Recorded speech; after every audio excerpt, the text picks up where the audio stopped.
Imagínate una España recién salida de casi 40 años de dictadura franquista. Un país donde hasta hace nada, la censura podía cortar hasta un beso de 2 segundos en una película, y donde la palabra libertad era más un rumor que una realidad. Ahora, súbitamente, todo eso cae. Se abre la puerta, entra aire fresco y con él un huracán llamado la movida madrileña. Era como si alguien hubiera pulsado el botón de reset y dejado a toda una generación sin manual de instrucciones. Música punk, drogas por doquier, sexo sin manuales de moral, travestis en televisión y un Madrid nocturno que parecía una mezcla entre cabaret decadente y fiesta infinita. La ciudad vibraba, pero también estaba al borde de un ataque de nervios colectivo.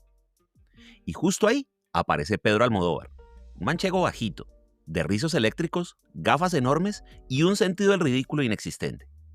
Llegó con cámaras prestadas, pelucas en la mochila y una urgencia casi biológica de contar historias que nadie más se atrevía a filmar.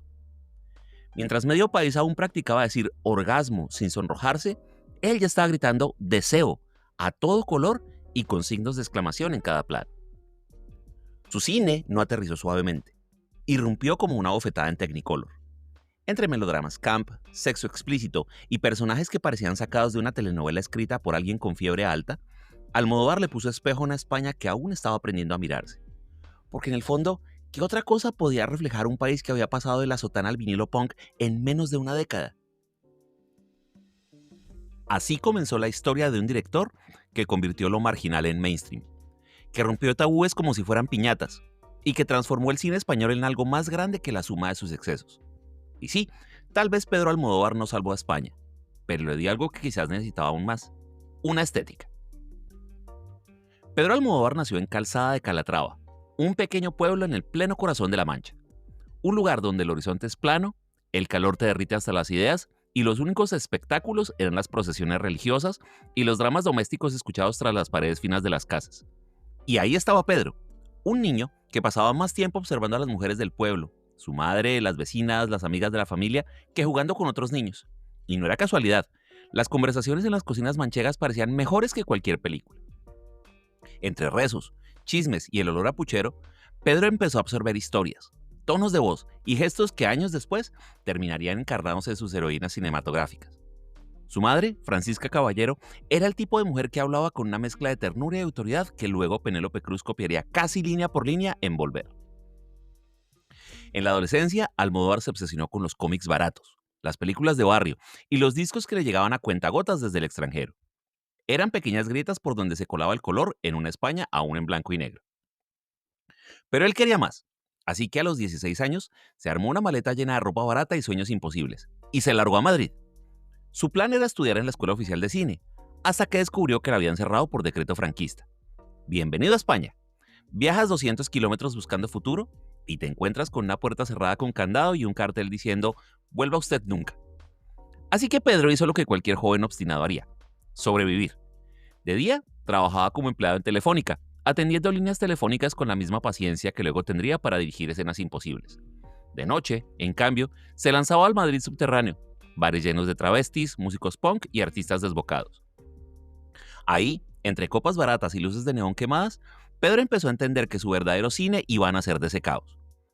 Porque al final, ¿qué iba a aprender en una escuela de cine que no le enseñara la calle? Madrid, a finales de los 70, era un laboratorio social sin regulaciones. Franco había muerto, y con él, la censura que había mantenido al país atado a misa y silencio durante décadas. En su lugar apareció un carnaval perpetuo, bares abiertos hasta el amanecer, bandas punk tocando con más ruido que talento, y un desfile de personajes que parecían salidos de una dimensión paralela. Eso era la movida madrileña. Y ahí estaba Pedro Almodóvar, como pez en el agua, disfrazado de todo lo que se pudiera disfrazar. Cantaba ocasionalmente con Alaska y los Pegamoides, hacía performances con su amigo Fabio McNamara y grababa cortometrajes en Super 8, con un estilo que mezclaba descaro, kitsch y un sentido del humor tan irreverente que parecía ilegal. Sus primeros cortos eran pequeñas bombas caseras, sexo explícito, travestis carismáticos, tramas incoherentes pero divertidísimas, y un desfile de personajes marginales que nadie más filmaba. En una época donde el cine español aún olía a franquismo rancio, Pedro estaba creando algo que parecía prohibido y delicioso a partes iguales. En ese caldo de cultivo nació su primera película oficial, Pepi, Lucy, Bomb y otras chicas del montón, de 1980, filmada con amigos, sin permisos, sin dinero y con diálogos improvisados, era tan caótica que parecía un accidente, pero un accidente imposible de no mirar. Ahí ya estaban sus obsesiones, mujeres fuertes, sexualidad sin tapujos y un sentido del humor que parecía una bofetada a la moral de la vieja España. Lo que para algunos era un escándalo, para otros fue una revelación. De repente, el cine podía ser un espacio para travestis con peluca mal puesta, amas de casa vengativas y escenas que mezclaban comedia absurda con un trasfondo profundamente humano. Era el inicio del universo Almodóvar, aunque en ese momento ni él sabía que estaba fundando un estilo que luego tendría nombre propio, lo almodovariano. Y lo mejor, todo esto sucedía mientras medio país aún no entendía si debía indignarse o aplaudir de pie. Para entender a Almodóvar hay que aceptar una verdad incómoda. Él no hace cine realista. Su mundo está construido con los materiales de la exageración. Colores imposibles, personajes al borde de un ataque de nervios y emociones que suben de 0 a 100 en un solo plano. Su principal ingrediente es el melodrama camp. Piensa en una telenovela venezolana, pero dirigida por alguien con una fijación por Douglas Sirk, Fassbinder y revistas de moda de los 80. Todo está deliberadamente sobreactuado, todo es más grande que la vida. La pasión, el deseo, la tragedia, todo se amplifica hasta rozar el absurdo. Y justo ahí, en ese punto de exceso calculado, aparece la magia. Y luego están los colores. Los colores en el cine de Pedro Almodóvar, el rojo no es rojo, es casi un grito. Las paredes son fucsias, los vestidos amarillos chillan como el sol de agosto, y cada encuadre parece sacado de una vidriera de caramelos ácidos. No hay sutileza cromática. Si el azul está ahí, es para que te lo tragues entero con los ojos. Su paleta visual es como si España, después de 40 años en blanco y negro, hubiera decidido vengarse saturando el mundo. Pero no se trata solo de estética, su narrativa está igualmente cargada. En sus películas las emociones se desbordan, celos que destruyen vidas, secretos familiares que revientan como bombas, amantes que se cruzan con la intensidad de un meteorito. Y sin embargo, en medio de ese caos, siempre hay una estructura sólida. El exceso en Almodóvar no es gratuito, es quirúrgico. Y claro, las mujeres son el centro. No simples adornos ni figuras pasivas, son heroínas melodramáticas, vengativas, desgarradas, pero increíblemente humanas. Si los hombres en su cine son accesorios, ellas son el corazón, el cerebro y sobre todo el alma. El resultado, un estilo que es imposible de confundir. Si ves un fotograma de Almodóvar, lo reconoces de inmediato. Es como si alguien hubiera filmado una emoción a todo volumen y la hubiera vestido con terciopelo rojo. En el universo de Pedro Almodóvar, los actores no son simples intérpretes. Son piezas de un ritual creativo, casi una familia disfuncional que él dirige como un patriarca excéntrico. Y dentro de esa familia brillan 3 nombres que definen su obra: Carmen Maura, Penélope Cruz y Antonio Banderas. Carmen Maura fue su primera gran musa, la cara de sus años punk y desbordados. De Pepe y Lucy Bomb a Mujeres al borde de un ataque de nervios, Maura encarnó a esas heroínas al borde del colapso emocional, que se convirtieron en marca registrada de Pedro. Pero su relación no era precisamente zen, rodajes caóticos, gritos, reconciliaciones a medias. Después de Átame, su amistad explotó en 1000 pedazos y no volvieron a trabajar juntos durante 18 años. Cuando se reencontraron en Volver, el rodaje parecía más una terapia grupal filmada en CinemaScope. Luego llegó Antonio Banderas, joven, tímido y con 0 experiencia en cine cuando Pedro lo lanzó en Laberinto de Pasiones, donde por cierto tuvo su primer beso gay en pantalla. Banderas pasó de ser el chico guapo en cuero a convertirse en su actor fetiche para papeles cada vez más retorcidos, desde el amante sumiso de Átame hasta el cirujano vengativo de La piel que habito. Fue su pasaporte a Hollywood, pero nunca dejó de volver a casa cuando Pedro lo llamaba. Y entonces, Penélope Cruz. Ella llegó en la etapa madura de Almodóvar, cuando sus historias ya no eran puro desenfreno, sino emoción controlada. Volver la convirtió en un ícono, peinada como su propia madre, con ese aire de mujer que carga el mundo sobre los hombros, y aún así se ve radiante. Desde entonces, Cruz se volvió su alter ego femenino, como si Pedro hubiera encontrado en ella la suma perfecta de belleza, fuerza y vulnerabilidad. Más allá de ellos, hay una familia Almodóvar que siempre regresa. Rosy de Palma con su rostro picasiano y su humor marciano. Marisa Paredes, reina de los monólogos intensos. Chuslan Preve, especialista en robar escenas con una línea. Todos orbitan en su cine como satélites fieles a un sol excéntrico que nunca deja de brillar. Porque trabajar con Pedro, dicen, es como entrar a su casa, caótica, colorida, un poco impredecible pero imposible de olvidar. Lo que empezó como cine guerrilla en bares oscuros de Madrid terminó en la alfombra roja de los Oscar. La transición parece absurda, pero con Pedro, lo absurdo es rutina. Todo cambió con Mujeres al borde de un ataque de nervios de 1988. Una comedia frenética, absurda y perfectamente cronometrada, que transformó su estilo punk en un fenómeno pop global. Teléfonos sonando sin parar, gazpacho con somníferos, taxis psicodélicos y Carmen Maura desbordando glamour en bata. Era puro Almodóvar, pero ahora pulido y exportable. La película lo llevó directo a los Globos de Oro, los BAFTA y a su primera nominación al Oscar. Y de repente, Hollywood empezó a mirar a Madrid con curiosidad. A partir de ahí, Pedro dejó de ser el chico escandaloso de la movida y se convirtió en el autor europeo que todos querían. Con Tacones Lejanos de 1991 y La Flor de mi Secreto de 1995, demostró que podía mezclar el melodrama clásico con su estilo desbordante, sin perder credibilidad. Y entonces llegó el golpe maestro. En 1999, Todo sobre mi madre no solo conquistó Cannes, premio a Mejor Director, sino que también se llevó el Oscar a Mejor Película Extranjera. Era la consagración definitiva. Almodóvar, el director que filmaba travestis con cámara prestada, ahora estaba abrazando a Sofía Loren en el escenario del Dolby Theatre. Pero Pedro no se quedó ahí. 3 años después, con Hable con ella del 2002, ganó su segundo Oscar, esta vez al Mejor Guión Original, derrotando a Hollywood en su propio juego. De pronto, el manchego irreverente se había convertido en marca registrada del cine mundial. Desde entonces, sus estrenos eran eventos internacionales. La Mala Educación, Volver, Los Abrazos Rotos.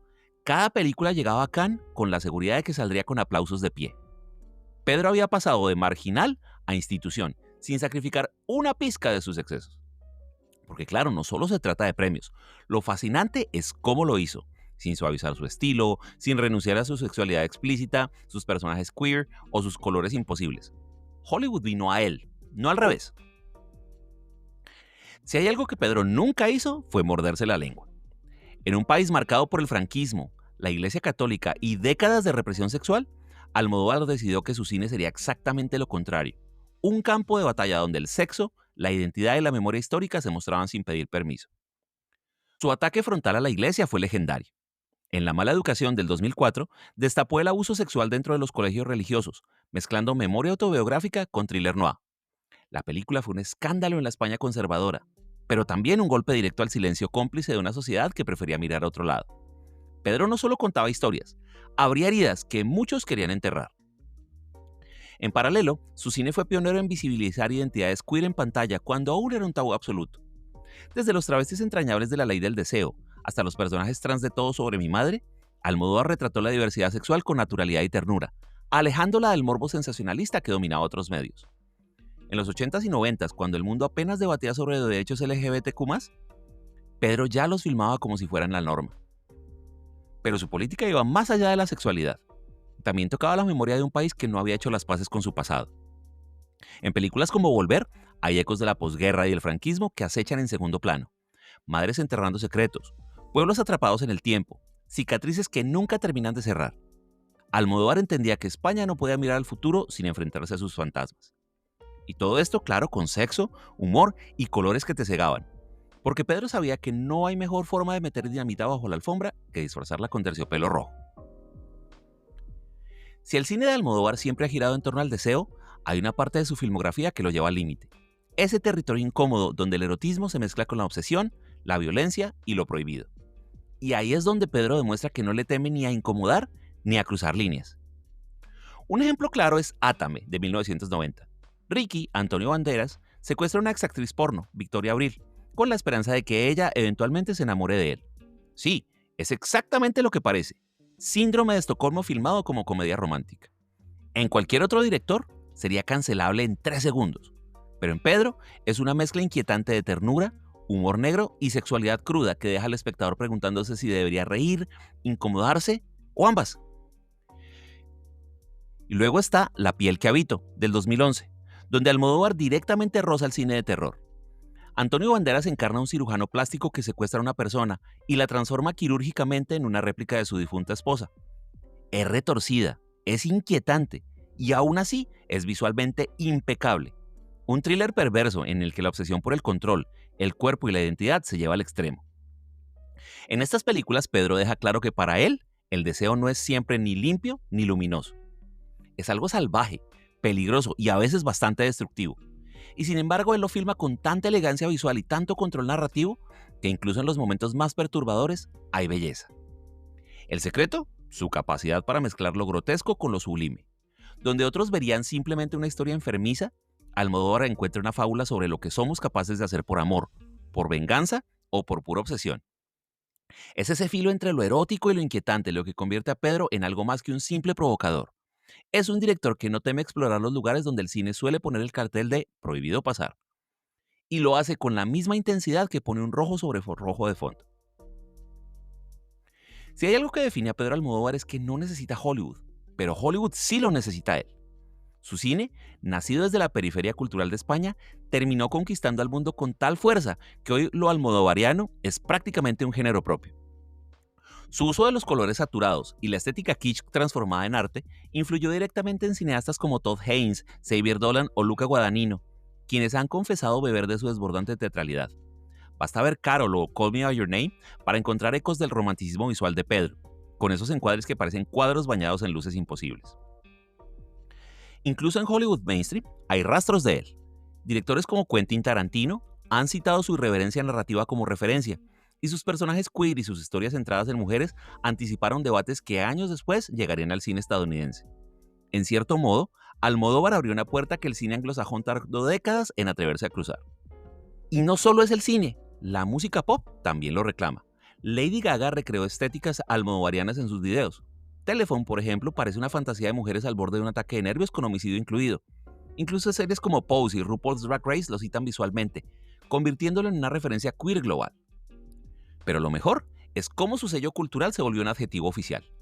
Esto es muy Almodóvar, se dice cuando algo tiene exceso estético, deseo explosivo y un toque melodramático que bordea el ridículo, pero que funciona. Lograr que tu apellido se convierta en un descriptor artístico no es poca cosa. Ni Hitchcock ni Fellini lo tuvieron fácil, y Pedro ahora juega en esa liga. En resumen, lo que empezó en bares madrileños con una cámara Super 8, hoy resuena desde Cannes hasta TikTok. Almodóvar no solo influenció al cine, lo coloreó entero. Con más de 4 décadas de carrera y 2 Oscar en la estantería, cualquiera pensaría que Pedro Almodóvar se acomodaría en su propio mito. Pero no, en su etapa más reciente ha decidido hacer algo aún más audaz que escandalizar a medio país: mirarse al espejo. En Dolor y Gloria del 2019, Antonio Banderas se pone literalmente en su piel. Pelo alborotado, gafas grandes, chaquetas imposibles, interpreta a Salvador Maló, un director que es básicamente Pedro pero con otro nombre. Es una película sobre la creación, la vejez, el cuerpo que empieza a fallar y los fantasmas del pasado que nunca terminan de irse. No hay travestis en gazpacho, ni secuestros románticos, hay nostalgia, hay silencios, hay reconciliaciones íntimas.